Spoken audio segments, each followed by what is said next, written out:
এটা ছিল একটি মিডিয়া কনফারেন্স বা প্রেস কনফারেন্স। এ মাসে হয়ে গেল 2026-এর ক্যালেন্ডার এবং diary launch. The famous celebrity fashion designer in our Tollywood fashion industry, designer Irani Mitra মহাশয়া, আর তারই ব্র্যান্ডের আমি ব্র্যান্ড মডেল। এ মাসে হয়ে গেল তার 2026-এর ক্যালেন্ডার এবং ডায়েরি লঞ্চ, যেখানে একটি পাতায় আমিও জায়গা পেয়েছি।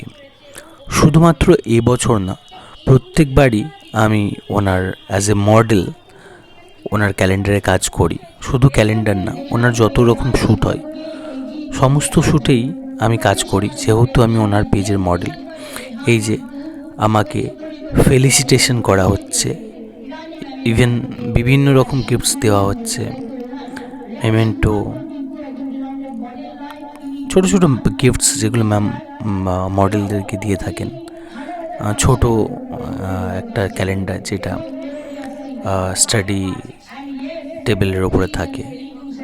তো খুবই ভালো লাগছে, খুব আনন্দ লাগছিল, মুহূর্তটা অনেক আনন্দের ছিল। আর আমার পাশে যিনি দাঁড়িয়ে রয়েছেন উনি হচ্ছেন স্টার জলসা কালার্স বাংলার সঞ্চালিকা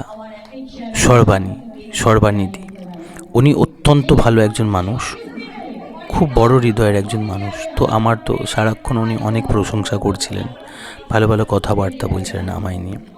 তো যাই হোক, সবচাইতে আমি আনন্দিত ছিলাম, ম্যাম প্রচুর গিফটস নিয়েছিল আমাদের জন্য।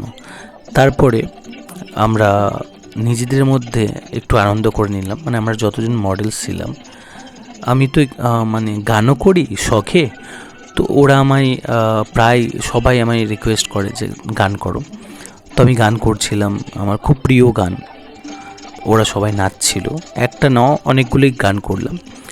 তো এই দিনটা খুবই আনন্দের সাথে কাটলো, কারণ অসাধারণ একটা পরিবেশ হয়ে উঠেছিল চারিদিকটা। আমরা খুব আনন্দ করলাম।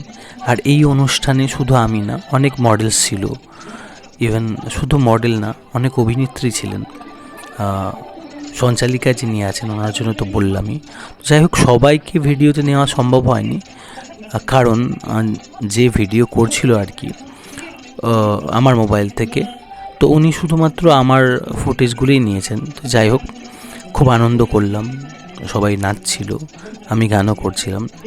আর মাঝে মাঝে ওনারা আমাকে ধরে গান করছিল, নাচ করছিল, তো আমিও সেটা করছিলাম। খুব আনন্দের সাথেই কাটালাম, খুব ভালো লাগলো। সবার 2026 খুব ভালো কাটুক।